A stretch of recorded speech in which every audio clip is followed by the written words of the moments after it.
नमस्कार। होश की बातें चैनल पर एक बार फिर आपका स्वागत है।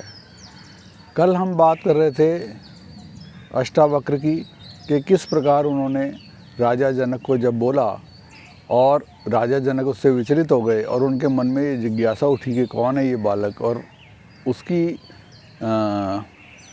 विद्यता को देखकर उनके मन में एक ख्याल आया कि क्यों ना इनको गुरु धारण किया जाए।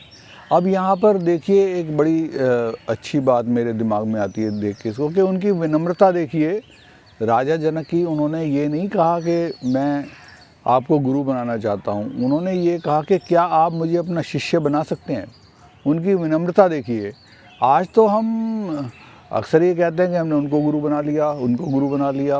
भाई, हमारी इतनी सामर्थ्य नहीं है कि हम अच्छा गुरु खोज सकें। ये तो किसी समर्थ गुरु का आशीर्वाद है कि उन्होंने हमें अपना शिष्य बना लिया, कृपा उनकी है।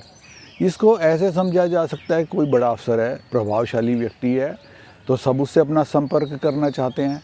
सवाल ये वो किससे संपर्क रखना चाहता है, इम्पॉर्टेंट ये है। तो इसी तरह गुरु यदि चाहे तो गुरु हमारे को अपनी शरण में ले सकता है। हमारी इतनी हैसियत नहीं है कि हम किसी को अपना गुरु बना सकें। दूसरी बात के समर्थ गुरु के बारे में एक बात मैं और कहना चाहूँगा कि कोई भी गुरु जो है किसी बात के लिए अपने शिष्यों से अनुसरण नहीं करवाता, मतलब वो शिष्यों की चेतना को जागृत करता है। जैसे आप ये समझें कि एक अंधे व्यक्ति को यदि आप किसी एक मार्ग पे कुछ समय तक अभ्यास करा दें चलने का, तो आप देखेंगे कुछ समय बाद वो बिना किसी सहारे के, बिना किसी मदद के अपने आप चल सकता है। इतनी उसको प्रैक्टिस हो जाती है, अभ्यास हो जाता है। लेकिन गुरु ऐसा कोई अभ्यास नहीं कराता। वो तो आंखें दे देता है, चेतना जागृत कर देता है, नेत्र दे देता है कि ले भाई तुम देख लो, तुम अपने रास्ते चलो देख के, मतलब किसी के पीछे अनुसरण ना करो, अपना रास्ता खुद तय करो देख के, समझ के।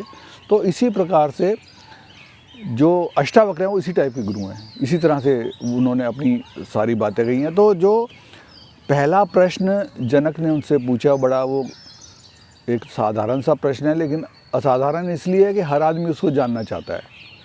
उन्होंने उनसे पूछा कि प्रभु मुझे एक बात बताइए कि मुझे ईश्वर कैसे प्राप्त हो सकता है, मैं उसके लिए क्या करूं।